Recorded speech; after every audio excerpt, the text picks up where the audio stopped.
अस्सलाम वालेकुम viewers, game beat के साथ हाफिज़ मोहम्मद इमरान आपके खिदमत में हाज़िर है। पाकिस्तान में ये नई बात नहीं कि खेलों के हवाले से हुकूमत के जो रवैये रहे हैं उसको मुकम्मल तौर पर नज़रअंदाज किया गया और अक्सर औक़ात हुकूमती अहलकारों ने, आला ओहदेदारों ने खेलों के मामलात में ऐसी मदाखलत की कि उनका बेड़ा गर्क करके छोड़ा।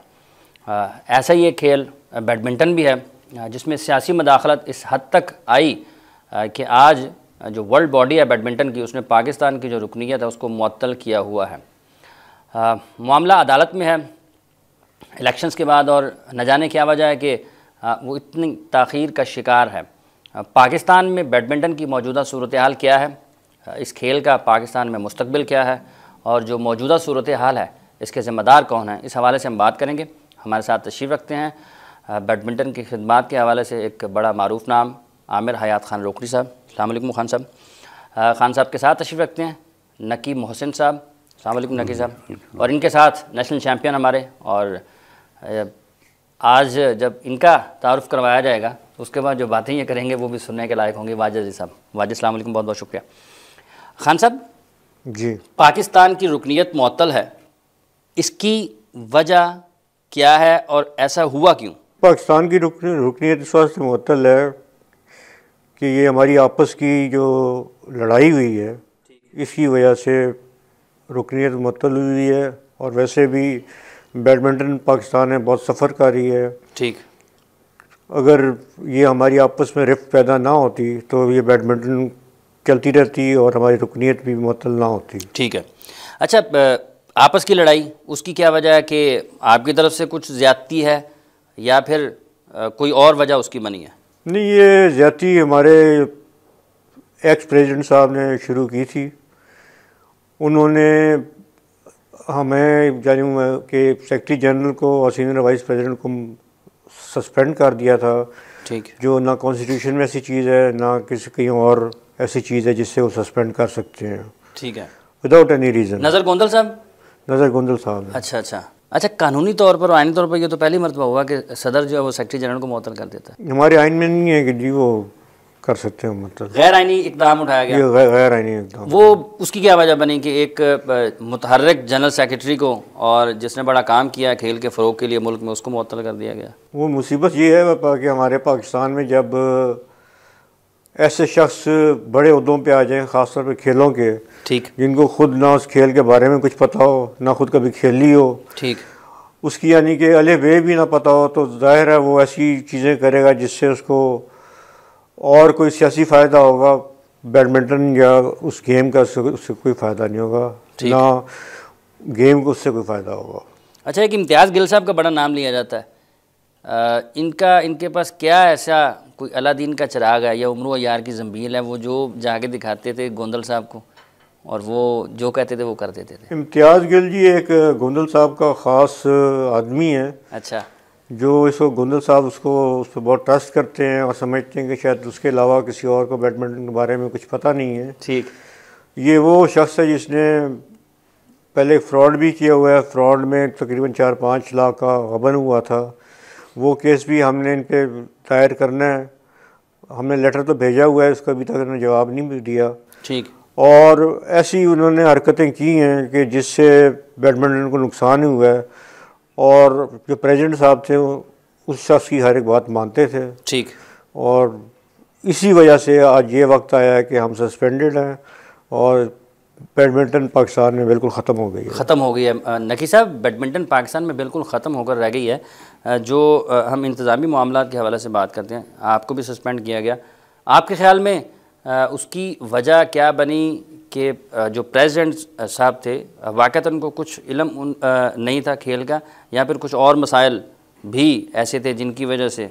नहीं, जैसे कि रोकी साहब ने ये कहा है कि जो ये इसका जो रोल है इम्तियाज़ गिल का, ये क्योंकि उनके करीब थे तो ये शायद उनको समझाया गया कि जनाब आप क्योंकि प्रेसिडेंट बन गए हैं तो आप अब सब चीज़ें जो है ना इस्लामाबाद ले आएँ। हालांकि सेक्रेटरी जनरल लाहौर थे। सबसे पहले तो ये मामला शुरू हुआ कि जी ऑफिस जो हेड क्वार्टर है इस्लामाबाद शिफ्ट हो जाए।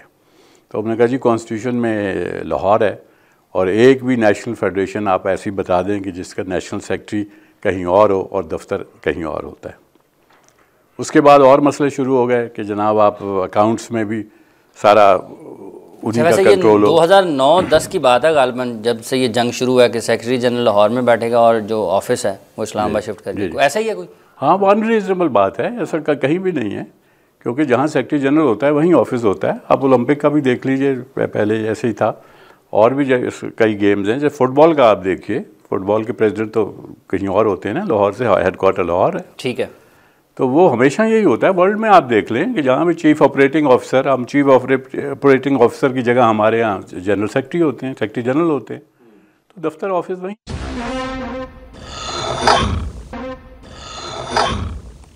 मेरे साथ खेलते थे बैडमिंटन, वो बताते थे कि हमारी बैडमिंटन फेडरेशन का बड़ा बुरा हाल है, ना हमारे टूर्स होते हैं बाहर के, ना कोई यहाँ मैचेस होते हैं, ना कोई टूर्नामेंट्स होते हैं। तो बैडमिंटन काफ़ी नीचे जा चुकी थी। ठीक। तो जब मैं इलेक्शन जीत के आया तो मैंने सबसे पहले अपने न्यू खान ट्रांसपोर्ट के स्पॉन्सर किए हुए रैंकिंग टूर्नामेंट शुरू किए। ठीक है। जो साल में 2 होते थे। उसके अलावा पहला टूर हमने श्रीलंका और बैंकॉक का किया, जिसकी फंडिंग मैंने खुद अपने जेब से की। ठीक। ताकि फेडरेशन का कोई पैसा ना लगे। ठीक। इसके अलावा फिर इतनी हमने चेंजेस लाए कि तकरीबन 4-5 हमारे टूर्नामेंट्स होते थे रेगुलरली सालाना, साल के अंदर। ठीक है। और तकरीबन मेरा ख्याल है साल में 5 या 6 बारी लड़के बाहर टूर पे जाते थे। उससे एक हमारी बैडमिंटन का म्यार ऊपर चला गया और हमारे लड़के जो वर्ल्ड रैंकिंग में बहुत नीचे थे, उनकी रैंकिंग तकरीबन 150 से लेके 80 तक। जी बिल्कुल, उसमें 600 की भी कोई रैंकिंग नहीं थी पाकिस्तान में। मैंने ये देखा कि बल्कि ये देख के बल्कि फील भी ये किया कि जितने ज़्यादा ये टूर्नामेंट्स बाहर खेलेंगे, जितना अच्छा इनको एक्सपोजर मिलेगा, उस लिहाज से पाकिस्तान की टीम बेहतर हो जाएगी। जो पहली सैफ गेम में इन्होंने प्रूव किया कि ये नंबर 2 पे आए, सिल्वर मेडल इन्होंने हासिल किया। ठीक।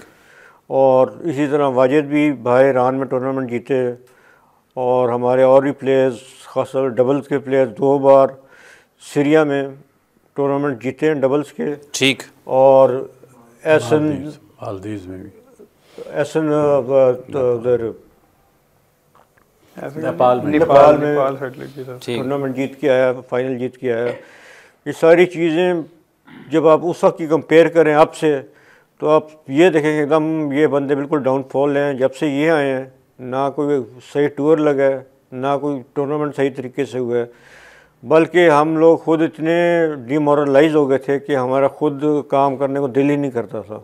अच्छा नकीम मोहसिन साहब, आप एक अरसे से साथ हैं, इस हवाले से काम भी कर रहे हैं। जो नज़र मोहम्मद गोंदल साहब और जैसा कि खान साहब बता रहे हैं कि इम्तियाज़ गिल साहब उनके साथ थे, ये आपने कोई कोशिश की कि नज़र साहब को असल सूरत हाल बताई जाए कि ये शख्स ठीक नहीं है जिसके साथ आप काम कर रहे हैं, या फिर हमसे भी ये गलती हुई है, लेकिन उसका ये मकसद नहीं है कि आप बिल्कुल सेक्रेटरी जनरल से अलग हो जाएं, कता ताल्लुक़ कर लें और खेल का इसको बराह रास्त नुकसान पहुँचेगा? जी, हमने काफ़ी एफ़र्ट्स किए, और बल्कि अब ये तो वो कह नहीं सकता इसलिए कि सारे जनरल लोग यहाँ बैठे हुए थे, सिवाय एक बोर्ड के सब यहाँ थे। It was a unanimous election. तो ये हमें उम्मीद है कि कोर्ट जो है वो इसको ज़्यादा देर नहीं लगानी चाहिए, क्योंकि इसकी वजह से सारी बुनियाद क्या बनाई है अदालत में जाने की इन इलेक्शंस के खिलाफ? इन्होंने बुनियाद शुरू में ये बनाई कि जी पाकिस्तान, हम एक तो इन्होंने इम्तियाज़ गिल साहब ने ये किया कि हम पाकिस्तान ओलंपिक एसोसिएशन को मानते ही नहीं हैं उनको। हाँ साहब, ये क्या सूरत हाल है? अजीब बात, मतलब वो लोग कुछ भी कह सकते हैं कि किसके पता नहीं पाकिस्तान को ही मानते हैं या नहीं मानते। मैं तो यही कहूँगा कि वो समझते हैं कि जो हम कह रहे हैं वो सही है, और इसी तरीके से जो पाकिस्तान स्पोर्ट्स बोर्ड है वो भी वही बात कहता है जो वो लोग बात करते हैं, जो हुकूमत करती है। अच्छा, लेकिन यहाँ पे एक और भी सवाल पैदा होता है कि एक ऐसी हुकूमत जो अपने आप को जमहूरियत की सबसे बड़ी दावेदार कहती है और पाकिस्तान के जो अवाम हैं उनके हुकूक की सबसे ज़्यादा लड़ाई और जद्दोजहद करने की बात करती है, उसके अपने नुमाइंदे ऐसे कामों में बढ़ चढ़कर हिस्सा ले रहे हैं। जी बिल्कुल, वो उसको देखें ना, हर चीज़ नेगेटिव तरीके से कर रहे हैं, और ये जो उनका तरीका है इसमें से वो लोग अपनी हुकूमत को भी बदनाम कर रहे हैं, खुद भी बदनाम हो रहे हैं, और जिस तरह मैंने आपको पहले बताया कि स्पोर्ट्स को भी बदनाम कर रहे हैं, अब जिस तरह वो कहते हैं कि जी पाकिस्तान ओलंपिक है ही कोई नहीं, ना हम उसको मानते हैं, तो ये तो फिर वही बात है कि हमने कोई बात माननी नहीं, जो पसंदीदा बात है वो मान लेनी, जो नापसंद है वो ना मानना, ये इनका तरीका है। अच्छा वाजिद, जो गुज़िश्ता 8 सालों में आपको फ़र्क नज़र आया वो क्या था, या जिससे बेहतरी हुई पाकिस्तान के वो क्या? उसमें जी सबसे जो अच्छा एक जो उन 8 सालों में जो मतलब जिसमें आमिर साहब और नकीम मोहसिन साहब जो भी मतलब जो 8 साल हमारे रहे हैं, जो इसमें हमने जो देखा है मतलब एज ए सीनियर प्लेयर्स भी, क्योंकि मैं तो काफ़ी देर से 12-13 साल से मैं मतलब टूर्स पे जा रहा हूँ, तो मेरे ख्याल से पहले जो 5 साल थे उसमें मेरे 10 टूर्स है, और जो ये पीछे 8 साल गए इसमें मेरे ख्याल से 50 टूर्स होंगे। पहले 5 साल में 10 और 8 साल में 50 45 to 50 टूर्स हैं। तो उसमें ये था कि कई ऐसी चीज़ें थी जिसमें मेरे ख्याल से सबसे जो मतलब अच्छा जो पॉइंट मैं उस फेडरेशन का कहूँगा जो मतलब उस वक्त काम कर रहे थे, सबसे जो अच्छा पॉइंट था वही था कि इन्होंने जो जूनियर्स लेके आए हैं, जो उस वक्त जो जूनियर्स हमारे साथ थे, मतलब अंडर 12, अंडर 14, अंडर 16, उसमें इन्होंने इतने कुछ टूर्स उनके करवाए हैं, मतलब उसके लिए एक्सपोजर के लिए उसके लिए उन्होंने अकेडमीज इधर बनाई थी डिफरेंट जगहों पे। कराची में भी कोई काम कर रही थी इस तरह, जो उन्होंने डिफरेंट जो उन्होंने जो सिटीज सेलेक्ट किए हुए थे। तो मेरे ख्याल से उससे जो ये टूर से फिर जो ये बाहर जाते रहे हैं, फिर बाहर इन्होंने जो ABC खेलने के लिए एशियन बैडमिंटन चैम्पियनशिप खेलने जाते थे, फिर बाहर जो है एशिया का इनके पास नकी साहब उन्हें क्या कहेंगे, वो जो आपके जो ये इनकी जो बाहर अकेडमीज होती हैं उनमें इन प्लेयर्स जाते रहे हैं, मतलब जूनियर प्लेयर्स जो अंडर 14, अंडर 16 प्लेयर्स, एशिया का कोई ऐसा कोई प्रोग्राम है, डेवलपमेंट प्रोग्राम कोई था, ठीक है। तो उसमें मेरे ख्याल से एक प्लेयर जो उस वक्त जूनियर जो 1 साल में 1 दफ़ा सेलेक्ट होता था, वो 4 उसके टूर्स लगते थे, कोरिया जा रहे हैं, सिंगापुर जा रहे हैं प्लेयर्स, जूनियर प्लेयर्स। तो जो मेरे ख्याल से मैंने पीछे 25 सालों में मैंने नहीं कहीं सुना था कि इस तरह की कोई मिसाल मिलती थी। हाँ, तारक बदूर के बिल्कुल टाइम में मिलती थी, लेकिन वो वही 25-28 साल जो मतलब पीछे नजर आता था, ठीक है। तो वो एक इस तरह का मतलब एक कैलेंडर जो था ना, वो इसको मतलब एक साल पता चलता था कि इस साल में क्या कुछ होना है।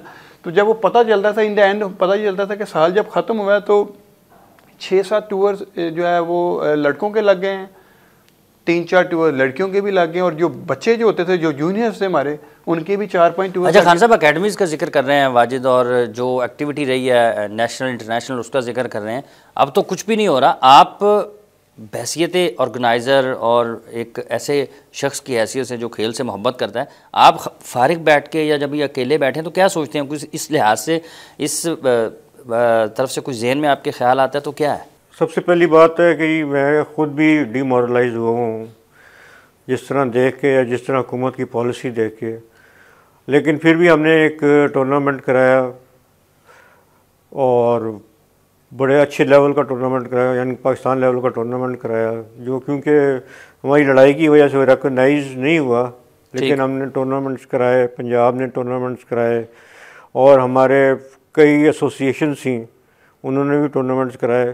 तो हमारी कोशिश यही है कि अगर जितनी हम खुद बैडमिंटन करवा सकते हैं, ये being now as president of Punjab badminton association, तो हम कोशिश करते हैं कि पंजाब के थ्रू टूर्नामेंट्स हों, और जो हमने यहाँ पंजाब के थ्रू अपने जो यंग लड़कों के लिए बनाई हुई हैं, ठीक है, उन सब के आगे लाया जाए, ताकि हमारे लड़के ना जिस तरह कहते हैं कि इनको जंग ना लगे, मतलब वो चलते फिरते रहे, थोड़ा सा बैडमिंटन में इंटरेस्ट लें, खास मशीनरी हरकत में रहे उनकी। हाँ जी, ख़ास तौर पर जो हमारे यंग लड़के हैं, जो अभी बच्चे हैं बिल्कुल, उनको, क्योंकि बड़े जो हैं उनको तो अब वो खेलें दे रहे नहीं। फिर उस वक्त जिस तरह वाजिद ने बताया कि बास्केटबॉल को 12 साल उसके डॉग लगी रही थी, इसी तरह बैडमिंटन पे ना इस तरह हो जाए, क्योंकि अगर ये हुआ तो बैडमिंटन के साथ बहुत ज़्यादती है, और इस तरह बैडमिंटन जैसे अभी लगता है कि फ्यूचर में यही बड़ा डार्क लगता है कि कहीं खुदा ना खासा बैडमिंटन भी ख़त्म ना हो। आपने मुल्क के चीफ एग्जीक्यूटिव से रब्ता करने की कोई कोशिश की? वज़ीर आज़म साहब जो बराह रास्त ऐसे मामलात को कभी कोई एक्शन भी ले लेते? नहीं जी, वज़ीर आज़म साहब और इन लोगों से इस वजह से मुलाकात नहीं की क्योंकि गोंदल साहब उन्हीं की पार्टी के थे, उन्हीं के मिनिस्टर थे, इस वजह से मैंने समझा कोई फ़ायदा नहीं होगा उनसे बात करने का। ठीक है। अलबत्ता मैंने पाकिस्तान ओलंपिक से ही बात की और DG पाकिस्तान स्पोर्ट बोर्ड से ही बात की, लेकिन DG साहब ने तो हर कोई बात नहीं सुनी, पाकिस्तान ओलंपिक जो अमीर हमजा गिलानी साहब का जी स्पोर्ट्स बोर्ड के अमीर हमजा गिलानी साहब जो हैं, हाँ, जो उस वक्त थे, ठीक है, तो ओलंपिक से तो हमारी खैर बात सुन ली वो, क्योंकि गवर्नमेंट की मजबूरी की वजह से वो हमारी बात सुन के भी उन्होंने मानी नहीं है।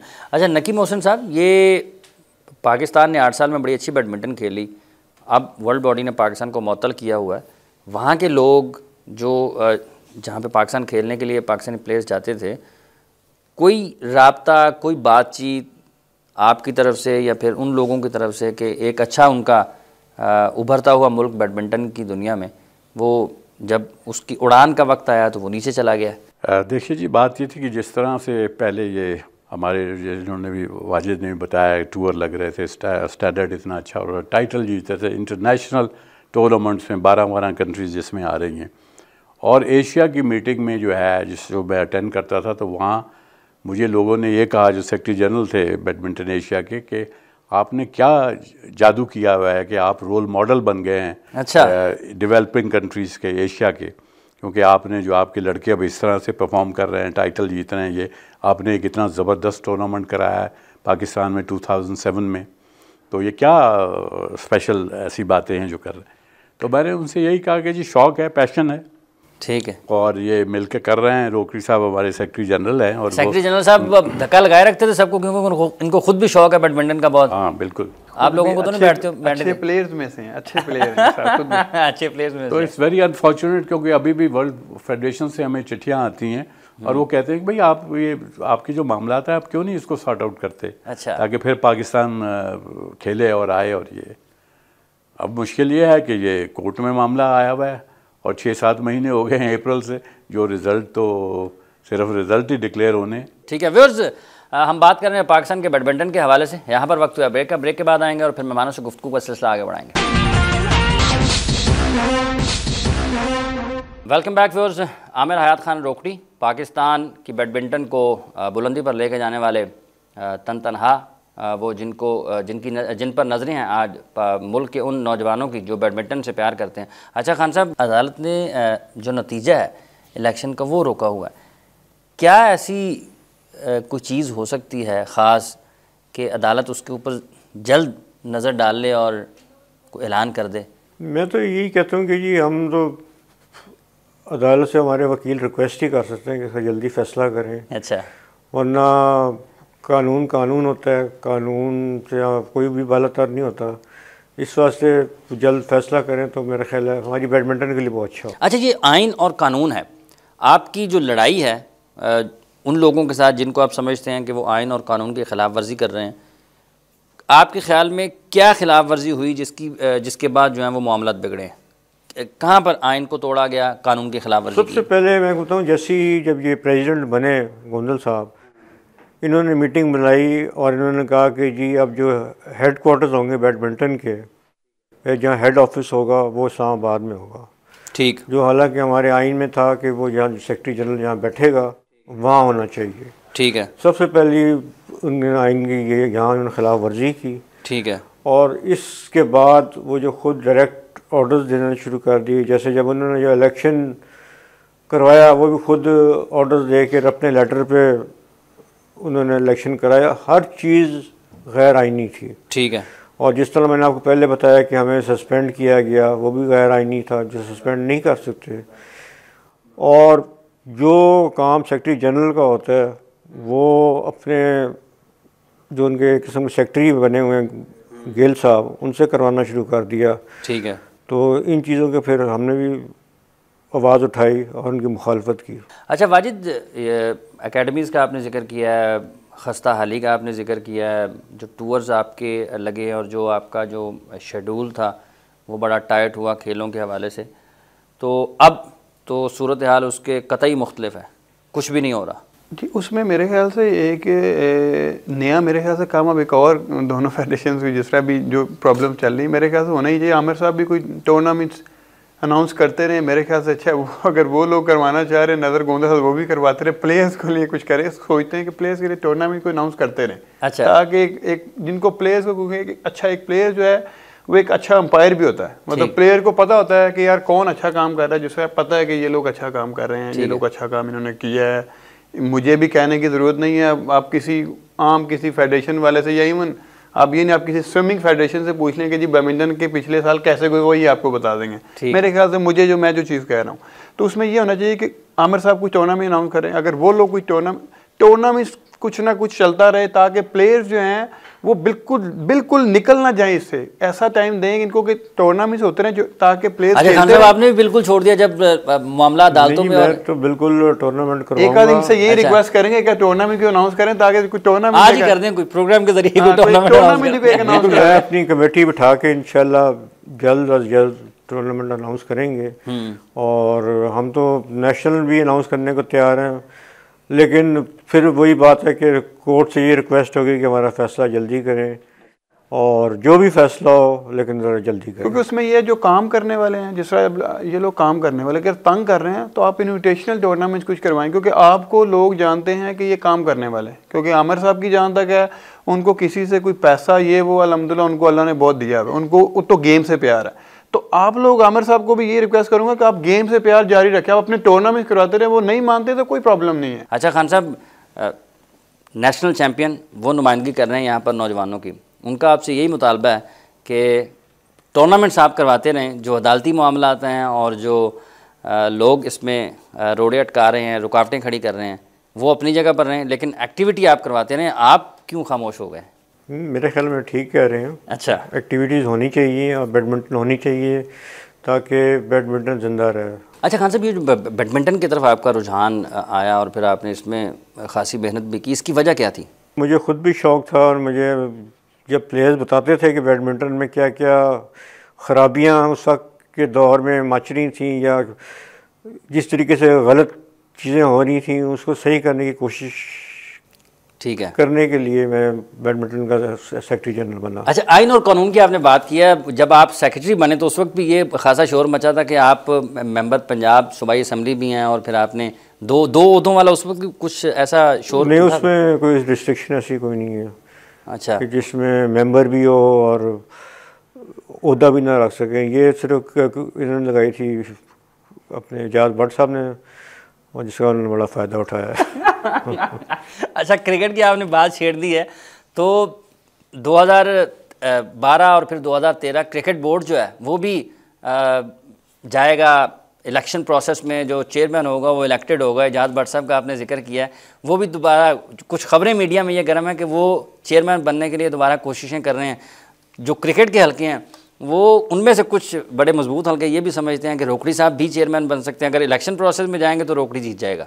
नहीं, सच्ची बात है ये, कभी तो मैंने ये इस चीज़ के बारे में ज़्यादा सोचा नहीं है। अच्छा, इंशाल्लाह इसे सोचूंगा। और एजाज भट्ट साहब की वैसे भी अब उम्र काफ़ी ज़्यादा हो गई है। अच्छा, उनको चाहिए कि आप रेस्ट करें, अब आराम करें। हाँ। अच्छा नकीब मोहसिन साहब, क्या आपके ख्याल में तजवीज़ है या क्या मुतालबा है पाकिस्तान की उस हुक्मरान जमात से जो जमहूरियत की दावेदार है, लेकिन जो जमहूरी उसूल हैं उसके अपने नुमाइंदे उसकी खिलाफ वर्जी कर रहे हैं?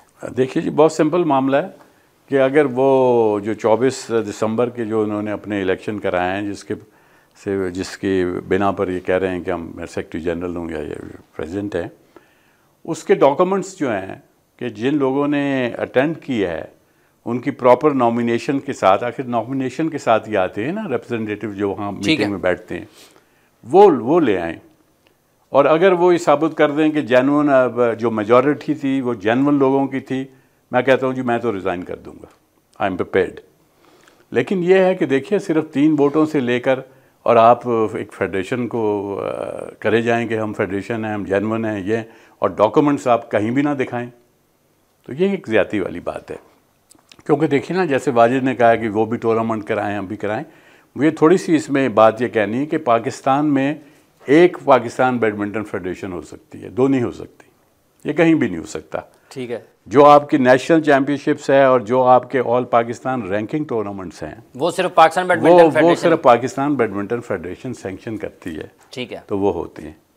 तो अब ये मसला है कि कौन सी पाकिस्तान बैडमिंटन फेडरेशन इसको सैंक्शन करे जब तक रिजल्ट डिक्लेयर नहीं होते। ये एक कानूनी सी एक चीज़ आ गई है। हालांकि हमारा पैनल यूनानिमसली इलेक्ट हुआ है, लेकिन यह है कि ये मजबूरी बीच में है। ठीक, और ये रिज़ल्ट हम उम्मीद करते हैं कि कोर्ट इस रिज़ल्ट को जो है डिक्लेयर करे और उस रिज़ल्ट पे अगर किसी को एतराज़ है कि प्लेयर्स यहाँ जो लोग बैठे थे वो जेन्युइन नहीं थे, वो कोर्ट में जाए। आपको लगता है कि अदालत भी कुछ दबाव में है? अब मैं इसमें क्या कह सकता हूँ, मैं तो सिर्फ ये कह सकता हूँ कि 14 अप्रैल को ये इलेक्शन हुए थे और कोर्ट ही के ऑर्डर से 14 अप्रैल हुए थे, और आज अब देखें दिसंबर हो गई है, तो 7-8 महीने हो गए हैं, लेकिन रिज़ल्ट अनाउंस करने की अभी इजाज़त नहीं मिली। ठीक है, बहुत बहुत शुक्रिया आपका खान साहब, नकीम मोहसिन साहब और वाजिद आपका बहुत बहुत शुक्रिया। व्यूअर्स, प्रोग्राम का वक्त ख़त्म हो जाता है। जॉन एलिया ने कहा था कि किससे इजहार मुद्दा कीजिए, आप सुनते ही नहीं, क्या कीजिए। आप अपना और अपने इर्द गिर्द के लोगों का बहुत सा ख्याल रखिएगा। अल्लाह ने के बाद।